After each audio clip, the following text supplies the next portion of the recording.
destroyed the Orcan. Your way of life. Who do you hunt, Shadow, to cleanse your despair in their blood? Tenno! Sever their heads, yet they rise again. Someone has hidden the Tenno essence, their truth from you. Loudest!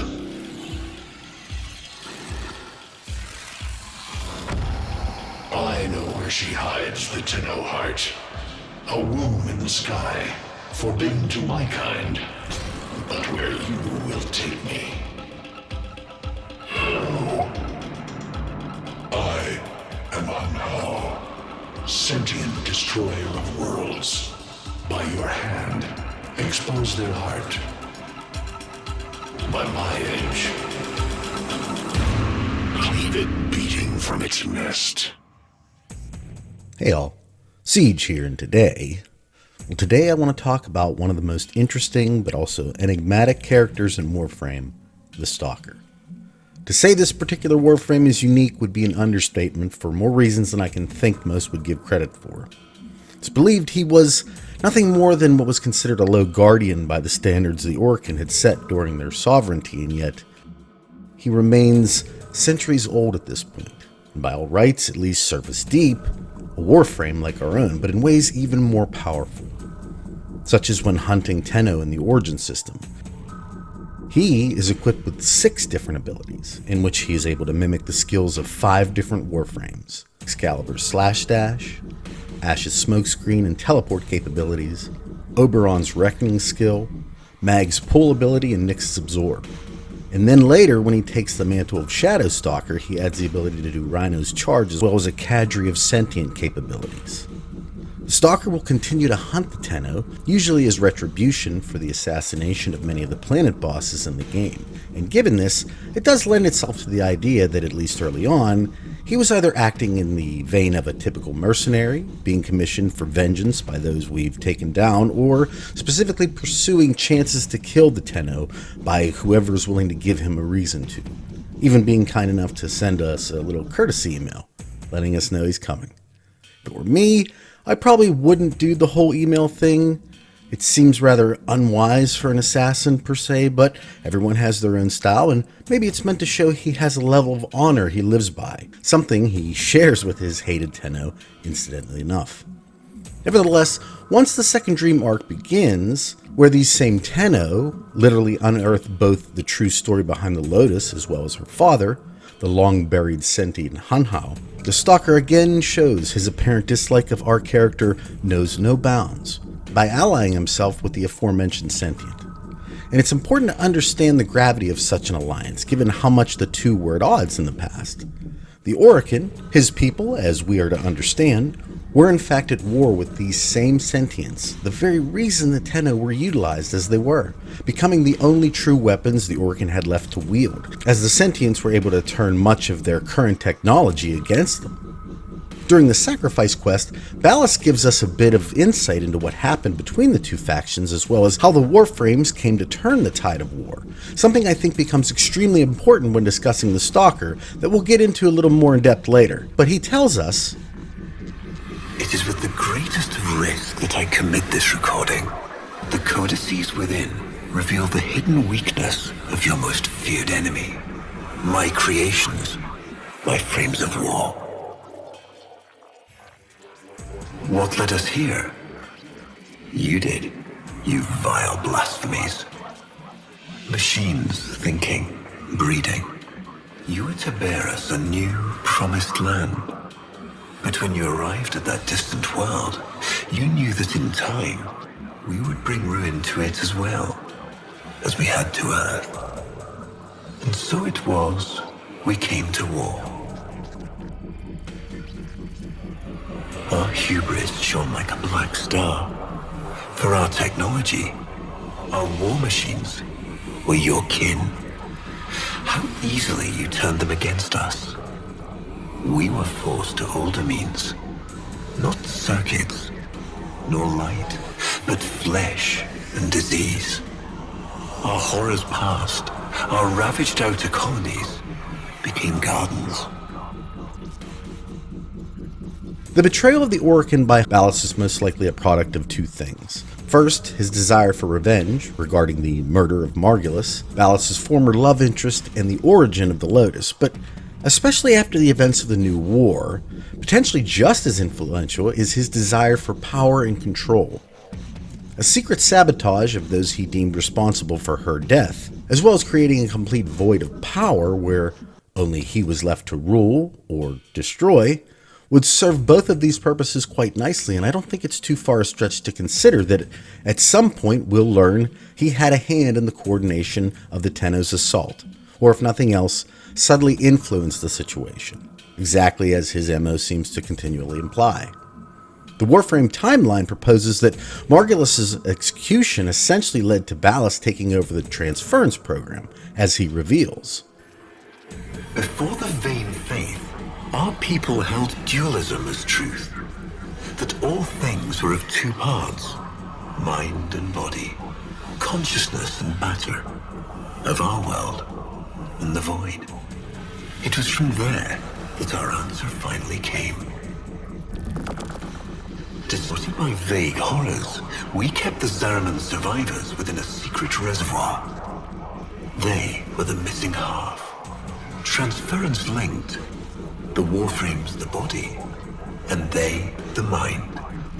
I give you now the coordinates and codes to this place, but do not underestimate these devils, Hunhow. They did what we could not. We had created monsters we couldn't control.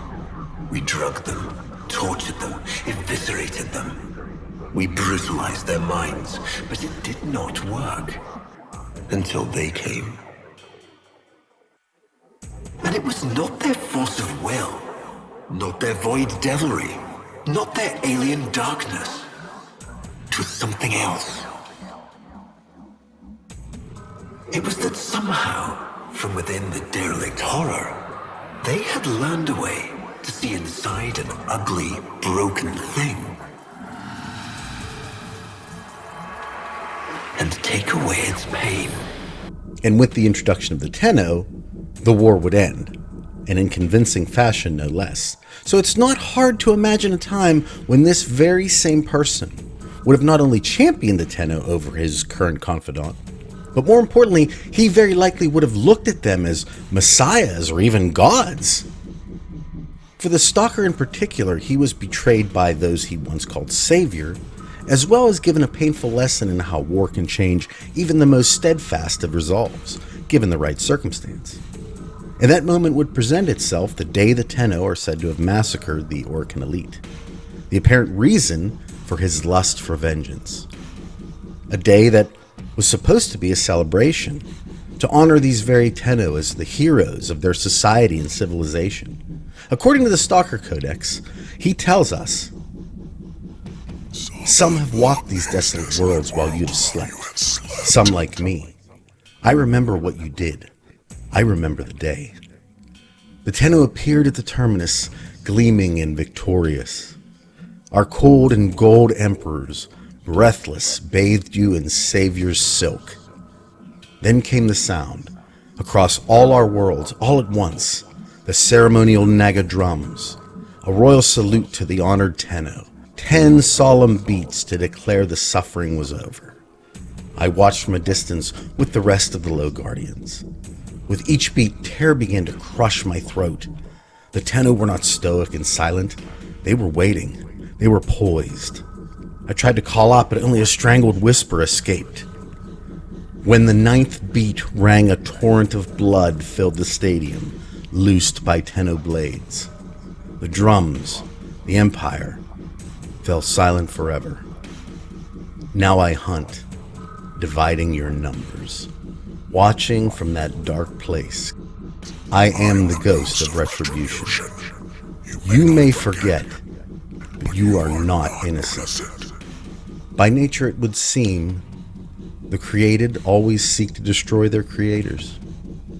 In fact, as we see the broken, abandoned, and derelict halls they used to inhabit, it might be hard to imagine that the way of the Orokin had at one point been the very pinnacle of the Origin system.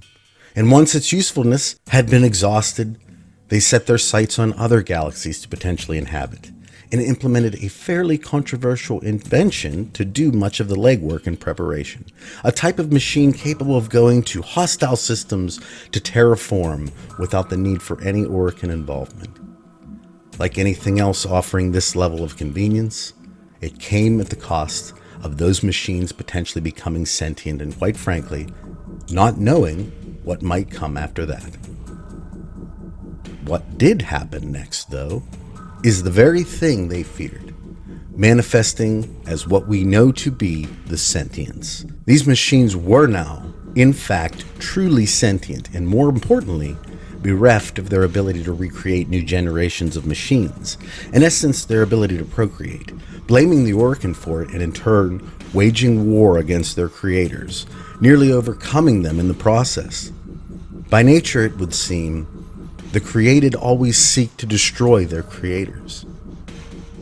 Then, by a peculiar bit of luck, two potential failed Orokin experiments just so happened to be able to mesh together and become more.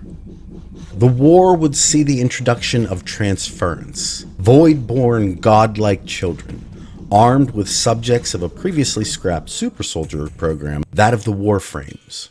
Suspiciously enough, much like the Tenno, the details regarding the early history of the Warframes is exceptionally vague. But the Sacrifice quest does provide some information. We cultured the infestation, conceiving of a hybrid, transformed, but only just. The Helminth was created, born to yield these new warriors, worthy of battle against you, the great and terrible Hunhow. We took our greatest, volunteers or not, and polluted them with these cultured reagents. They transformed. They became infested. But only just. Their skin blossomed into sword steel. Their organs interlinked with untold resilience. Yet their minds were free of the infested madness. Or so we thought.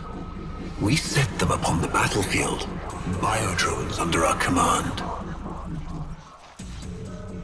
Now this information paired with what Ordis alludes to earlier in that quest. Are you sure you want to build this Warframe? It could be dangerous. What I saw, what the Lotus showed me, this Warframe knew Ballas. It tried to attack him. What? The Warframes are transference controlled. Battle envoys for the operator to command. I don't understand.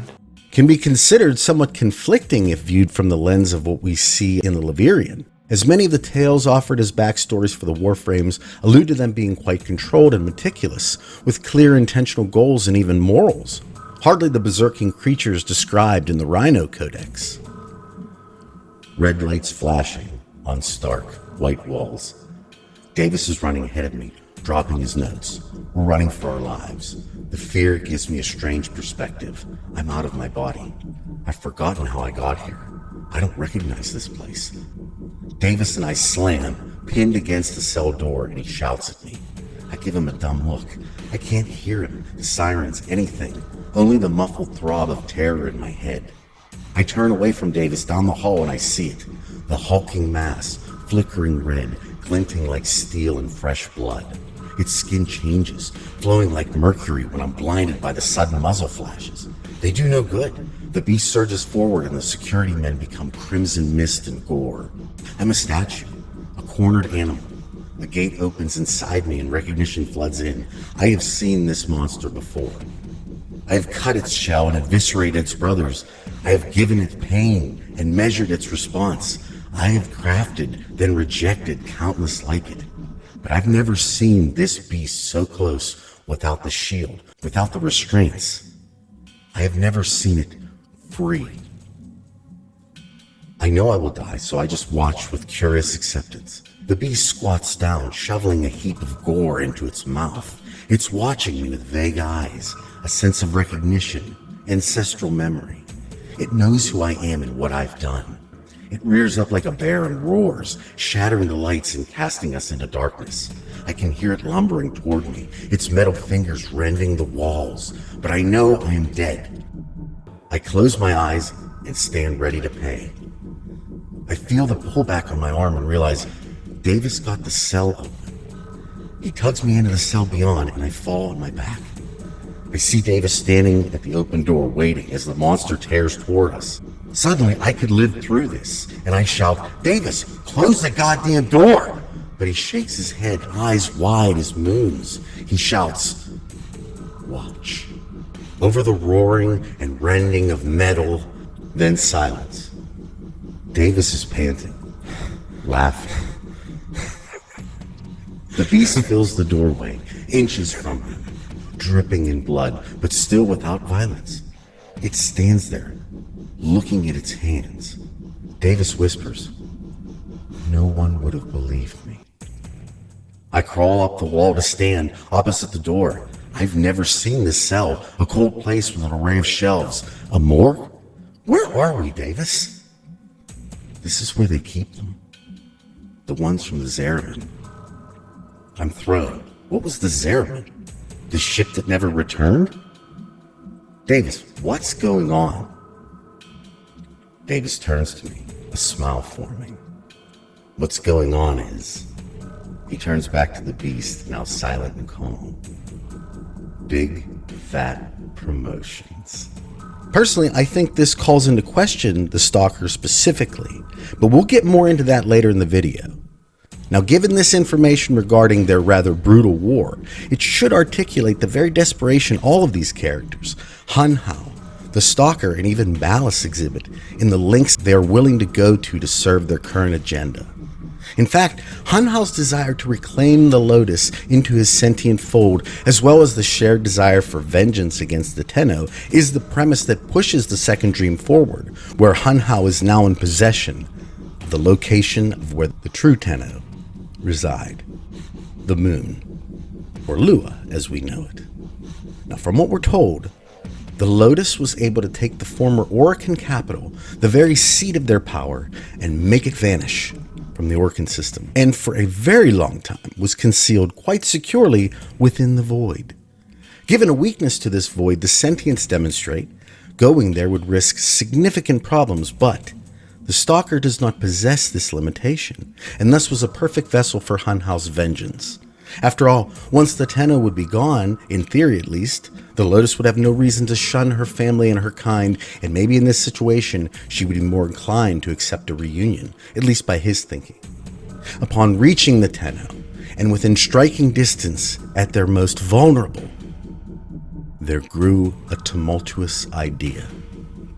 In that moment, the Stalker was forced to ask himself the very real question of, am I this form or another? And it was so powerful a thought that it disarmed him of literal centuries of hatred. After all, here it is, the one thing he's wanted to do, kill an actual Tenno, and stood down, needing to flee and recollect himself, giving the Tenno just enough time to get back to their orbiter, where he was somehow waiting, most likely buoyed by encouragement from Hun Hao, reigniting at least a portion of the Stalker's fury. After a blast from a transference overload, however, once he has this defenseless Tenno in his hand, its motionless Warframe comes alive just long enough, breaking Hun Hao's bond and forcing the Stalker to flee yet again. And from this point, he essentially resumed his mercenary style, attempting to kill the Tenno at the behest of those in the system, but knowing that he doesn't really kill them now, and won't unless he kills the Tenno child, something about this makes these acts lack quite a bit of conviction. And aside from trying to kill LV for his association with us during Operation Shadow Den, where he commands a group of Warframes similar to himself to complete this task. And it's interesting to see that all he wields, his weapons and Warframes, follow the same naming convention, all associated with vengeance, pain, anger, and abhorrence, with his wielded weapons being named War, Hatred, Dread, and Despair, and his Warframes, Angst, Malice, Mania, Misery, Torment, and Violence. So I feel like this again should cement in the idea of how deeply he has been consumed by these ideals. But we Tenno are there to fend off his acolytes. And, as the story suggests, we don't see him again for an age. Right up until the Drifter seeks Hunhal's help in restoring the Lotus during the New War. Although hostile at first, he's much more calm around the Drifter, potentially seeing him as someone different from the Tenno, although I'm not sure how he would know that. Regardless, he assists in subduing Archons, helping the Tenno essentially save the system in the end, and further, he becomes a playable asset in the Duviri Undercroft, allowing himself to be utilized in the battle for the Void. All in all, would seem as if he has by all rights changed his stance, at least a bit on things, and it does lead to some interesting questions we can pose. First, what is he? Is he a Warframe like Umbra that can move about freely without the need for a Tenno, like some of the Levirian frames seem to behave, even commanding a group of like-minded allies that have now offered allegiance to him in order to purge the Tenno, or if nothing else, any of the factions within the Origin system they deem a problem? Whereas I do believe the Warframes can function in such a way, from what we've been shown at least, it appears to require a bond with a Tenno first in order to calm them down enough for short periods of rational behavior like the Warframe in the Second Dream, or longer, with Umbra being an example of that. This is where the lore gets a bit murky. What I feel the evidence suggests more strongly, given the parameters of the Warframe universe, is that a Tenno did control the Stalker frame at some point, assuming he is a Warframe. In fact, I think it's entirely possible that a Tenno may have interacted with each of the Stalkers group, and that, much like the player character during the Second Dream, either haven't yet woken from the dream or just don't feel the need to expose themselves to us yet. After all, there are quite a few pods still unopened, and I think the correlation between the exact same hand movements being visualized in the Second Dream that had been previously described in the aforementioned Rhino Codex, and what would essentially be our first true piece of information describing an instance of transference, is evidence, and may even explain what we see in the Levirian, that of Warframes appearing to act on their own when in fact they are Tenno controlled, just not awakened. And I think if we look at Varuna's Levirian, Varuna trod and swung without relent toward the circle, carrying by their silver scruffs the severed heads of her fallen, beloved wolves, severed from their dead bodies by her own hand. With one last ululating cry, Tuval's ritual reached its peak. Within the crypod, the child's eyelids fluttered, and Varuna staggered. In what scratchy stills survived in void-corrupted data masses, what I saw between child and Warframe was recognition. Tuval took some meager scrap of courage from this delay and reached for the bowl of Kuva, now boiling and steaming with weird energies. Varuna struck him aside and seized the energized Kuva, not for herself, but for her wolves. Holding it high, she doused herself and her slain packmates with it. Embraced by the seething crimson glow, connective tissue propagated, sinew reached for bone, and within that marriage of occultism and science, she and her beloved wolves became one. Her brethren lived again in her. Varuna was now and evermore the heart of the pack. Cheated of his continuity, Tuval turned to flee. But his former warden was having none of it. Those who came after found nothing but gnawed bones, some of them unusually long, twisted within shreds of white gold raiments. Good. I did salvage one final image from those void-corrupted data masses, however. That of Varuna herself, striding back toward her craft, the child cradled in her arms. Curious. it bears an uncanny resemblance to what occurred with our Tenno during the Second Dream. potentially suggesting that the Tenno had always been in control, but just didn't realize it until that point. Think about it. From an outsider's perspective, trying to document what transpired when our Tenno was awakened, what would they write? Essentially that a Warframe came in and rescued a Tenno child, carrying them out to their ship, I think insinuating that the Tenno Varuna was carrying out was in fact always the very Tenno in control. And to me, the inclusion of this story within the Levirian was added to clear up the many contradictions regarding Warframes and Tennos and how some of the Warframes seem to be sentient and other ones need to be controlled. Of course, that's just my opinion, but if this is true, it would also lend itself to the idea that the Stalker was once just a human soldier, experimented upon with either the Helminth strain or something similar, and finally paired with a Tenno child, potentially still asleep or, as I've stated earlier, awake but in hiding. Further, I think one could even make the argument that one Tenno controls all of the Stalker's affiliation. The fact that they never show up together, even when taking on Tenno over and over that have repeatedly defeated them in the past, or that they all seem to share a similar ideology in who and what they are hunting.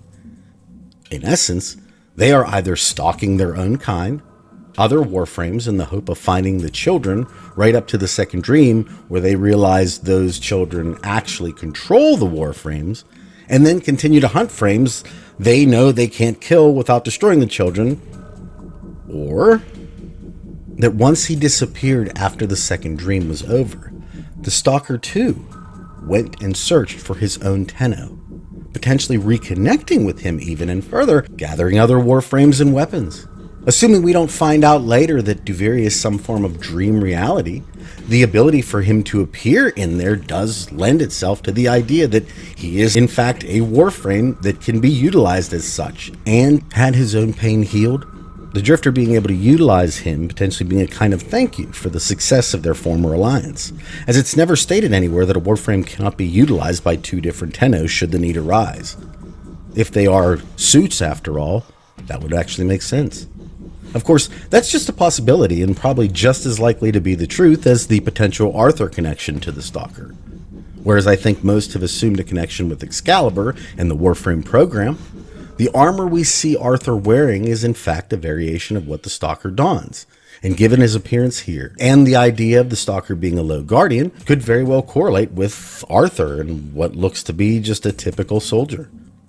Could we be seeing the very origin of the Stalker Warframe itself? After all, the other acolytes are just Warframe bodies with different heads. And even our Warframes are capable of changing helmets as opposed to, say, arms or legs. So, could this be in fact what it actually is? An Excalibur Warframe with a different helmet? And what Excalibur Warframe within our universe has a significant story to tell? Or is he and his brood essentially the only sentient Warframes left in the system? Honestly, it's impossible to say at the moment, but we are supposed to get more Stalker information in 2024, and I'm guessing that's when Warframe 1999 is coming out. So, will they have a connection? I guess we'll find out. With that being said, I hope you all enjoyed this look into the Stalker, his story, as well as the Warframes in general, and it got you thinking a little bit about who's actually coming after you when you hear, is it a Warframe, a Tenno, or something else? If new information presents itself, I'll make sure to let you know. At any rate, hope you all have a wonderful day today, a wonderful rest of your week, and I'll talk at you all in the next one. Take care, everybody. Bye.